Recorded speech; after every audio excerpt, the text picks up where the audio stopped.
Hello guys, welcome back to A Page in the Chapter, or welcome if you are new here. My name is Paige and it is time for my February wrap up.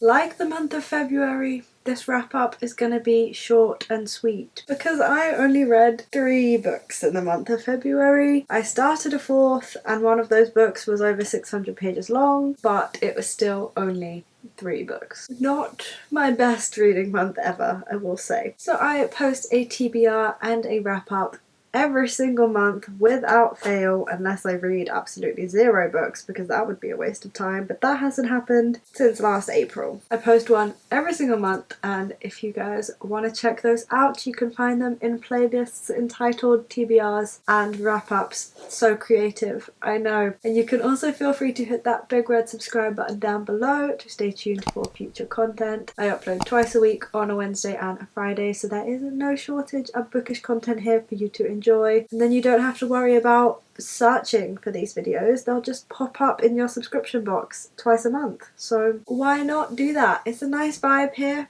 If you're interested, I'm very happy to have you. You can also feel free to check me out on Instagram and Twitter at Page in Chapter if you don't want to wait the whole month to see what I'm reading and reviewing it. You can get those in real time and see pictures of my dogs. It is a win-win. I have completely forgotten what else needs to go in a wrap-up intro, so let's just get into the books, and sucks to be me if I've forgotten anything, I guess.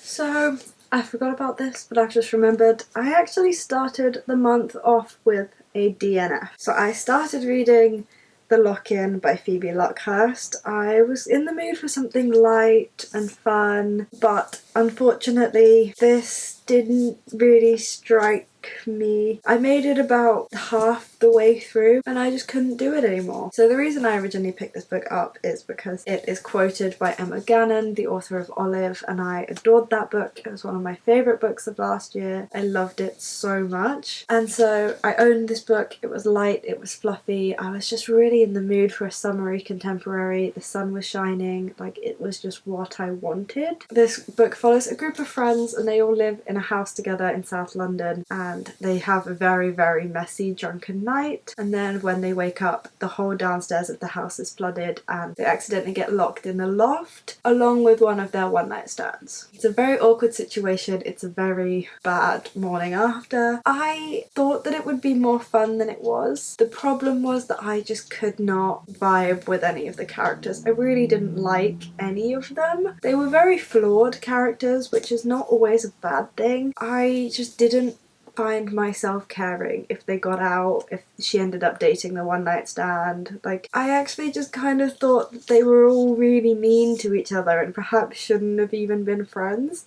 And maybe that was the point, like maybe they were supposed to learn that they were actually all really mean to each other, but it just annoyed me so much that I couldn't even get to the end. So I haven't reviewed this one because I don't think it's fair to review books that I haven't finished, but this was the first DNF of the year. And so then following that, I picked up The Dragon Republic by R.F. Kuang, which was quite the change up. This is the second book in the Poppy War trilogy. This book is over 600 pages long. It is a beefy boy, but I ended up giving this book 4 stars. I absolutely loved my experience of reading this book. It was not as bad as I thought it would be. I do have a vlog reading this book if you want to go and like check that out, but I really enjoyed this experience. So the Poppy War is like a military fantasy based around the Opium Wars in China. The first book follows our main character Rin as she is accepted into this very elite military strategy kind of university, and then someone invades and she is like thrust from learning about war in school to actually having to apply it and learn it. It's a fantasy, so there's magical powers involved. And then in this book we follow the after effects of this invasion and how Rin has been at war for so long she doesn't really know how to switch off that part of her brain and not be at war, and she doesn't really know what to do with herself, and she's dealing with all kinds of grief, and how that makes her a prime target to be sucked into another war. And yes, this book has another war in it. The big brainness of R.F. Kuang, the strategizing, the thinking, the research that she would have had to have done to go into this book, it's just incredible. It feels like reading a history book at times. Like, you're reading it and the characters are going through different like tactics they could employ, and they're explaining like those tactics would lead to, and like just thinking like 10 steps ahead in terms of how this one decision they make now could have that kind of impact. The thing that I really enjoyed about this book though is that it's not just a war fantasy. It very much tries to show the reader that if all sides genuinely believe that they are doing what they believe is best, then is there ever a good and a bad side in a war? The war in this book specifically, it's very difficult to be like, okay, this is the bad side and this is the good side, and even Rin isn't 100% sure which side she's fighting for, and I really loved that element. I also love that there is an element to this war that is based on religion. This whole colonialism element was obviously difficult to read, but amazing to read at the same time. I just loved how she was really able to incorporate this in a really seamless way. There's also kind of in this book a real intentional bias in the writing. So anything that is done against our main character and her friends and her side is really like bigged up and talked about in like really horrific ways, horrific language, really explicit detail that really kind of churns your stomach. The reason this book took me so long was that there were scenes where I felt like I had to put the book down for a while after reading them, but then any kind of crimes that are committed by our main character just completely brushed over. It's like this real bias in the writing. You're so brainwashed when you are a soldier fighting in a war like this that you would genuinely believe that someone doing it to your side who is fighting for the greater good and what's right is so much worse than you doing those exact same things, or even worse, to those people, because you're just, you know, bringing about what you believe is right, so it's fine for you to do it. Like, it was just such an intentional bias that I thought had such a message, and I don't think I've probably even touched on like what the real message is. Like, far cleverer people out there than me would have much more of an analysis on this book, but I loved it. Basically, I gave it 4 stars. It was amazing. I highly recommend this, and I've talked about it for so long now, so let's just move on. Then next I picked up A Gathering of Shadows by V.E. Schwab. Again, you will have seen me talk about this because this was one of the books for my only reading continuations vlog that just went up. That vlog pretty much was my whole reading month, so I apologise if you've seen that and you know everything that I think of all of the books. This is the sequel to A Darker Shade of Magic by V.E. Schwab. I gave the first book 4 stars. I loved it. I thought it was so unlike anything else I'd ever read, and I've given this book 2 stars. It was enjoyable, but it was very meh, and I used to give meh books 3 stars. I've read better 3 stars than this, and I think that meh now really should be a 2 stars, because yes, it was enjoyable in parts, but if overall the experience is meh, then that's not very positive, so it shouldn't get more than half in the ratings. Anyway, I've given this book 2 stars, even though it was just very like baseline enjoyable. I didn't hate reading it, but I was just really let down by the direction that this book took. So the first book follows our main character Kel, and he is one of the very few people in the world who can travel between the various Londons. You have a red London which accepts magic, a grey London which does not accept magic, and a white London who is like ruled by this horrible dictator. And then once upon a time there was a black London, but this accepted magic to such a degree that the whole place corrupted. Kel kind of acts as this like smuggler between the worlds, and this ends up leading to him bringing a relic from Black London into Red London, which leads to a whole load of trouble, and then he meets another main character called Lila, and they have to go on this whole adventure together. Now in this book, the whole premise of this book is that there is this magical tournament. Different people in the empire of like the Red London's world will put forward magical people, and then they will like compete to the state of like near death. And so the whole book kind of is centered around this big tournament, and that feels very much like the plot of a first book, not a second book. It just felt like a really weird like switch from the first book. It felt really disjointed to me as a series. Not to mention this book is 500 pages long and you don't actually start the tournament until the 350 page mark. So the first half of this book is so boring. It took me a little while to read it because I just didn't want to pick it up. And then the second half of the book is better, but it's still nothing special. It's still not as good as the first book. And when I finally started to think that I knew where the story was going and I thought we were going to get back into this like political landscape, something occurred where I was like, okay, that's got to have some political consequences. One of the characters has mentioned that there are political consequences to this tournament, and then there were no political consequences. It was just completely brushed over. And then, like, that was that. It felt like there should have been political consequences and that should have been the route that the book took. I didn't like the one that it did, which is why I'm not putting this book down so much, because, like, the writing was beautiful. It was really well written.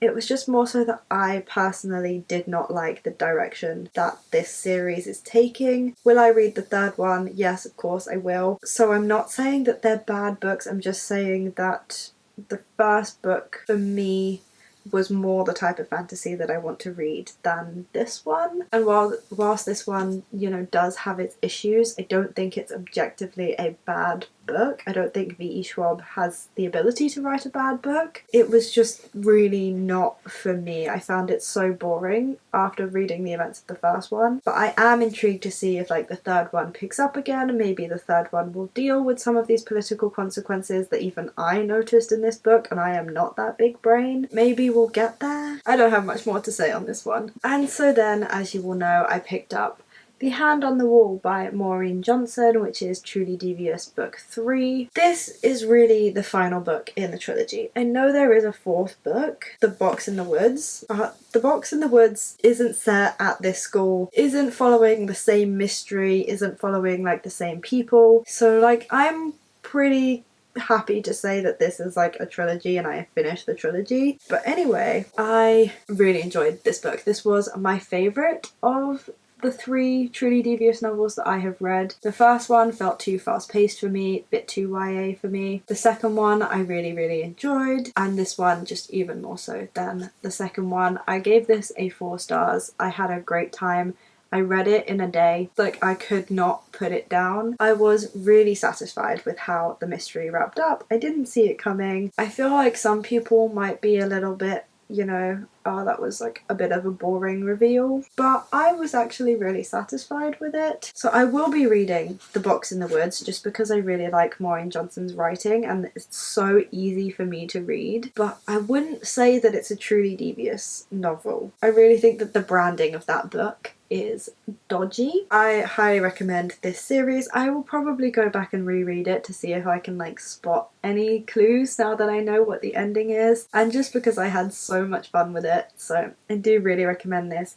So happy that I am like really getting close to finishing off this series. I kind of deem it finished, but in terms of the reading journal, it's not finished. Yeah, I'm really getting to the end of this series now and I'm almost done, and between this, A Gathering of Shadows and The Dragon Republic, I just have one more book in each of those series and then those series are finished. Like I could have 3 series completed by the end of next month if I really wanted to. That is really fun and cool to think about. And so then the final book that I want to share with you, I cannot give you a full wrap up of because I'm only like halfway through, if that, but I just wanted to mention that I had started it and you'll get the full review at the end of next month or on my social media if you want to see it before then. And that is Crescent City Book 2, House of Sky and Breath by J Maas. This was a very highly anticipated release for me.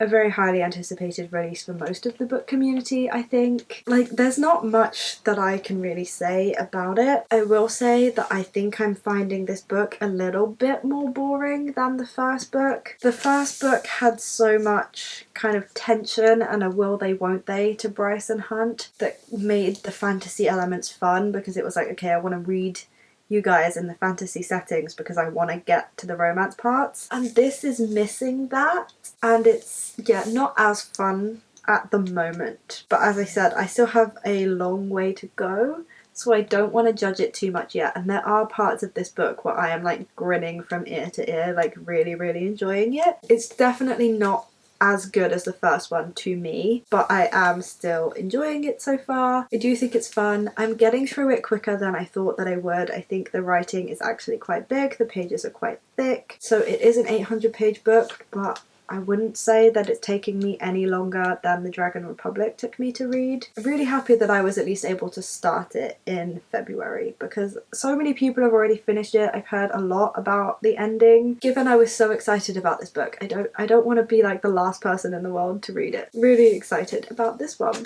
Yeah, so here we have all of the books that I read / at least started in the month of February. It was not my best reading month ever, I won't lie, but I still had a really good time, and I was so incredibly busy. I had a trip to Sheffield to see my boyfriend, my friends from uni came to visit, so that was like my biggest chunk of reading gets done on my days off, and I used my days off for socialising in 2 of the weeks, and February is a short month anyway, so I'm still really happy with what I got read, and I found it to be an enjoyable experience. So, and hey, I still got a wrap up out of it, so my fears about reading less equaling no wrap up, clearly I've proven to myself that that is not the case. I really hope that you guys enjoyed this video and that you found some recommendations in here. Let me know your thoughts on these books down in the comments section, and do feel free to check out some of my other TBRs and wrap-ups and tags and reading vlogs, or whatever you want. I have it all on my channel, but please feel free to check that out if you are interested.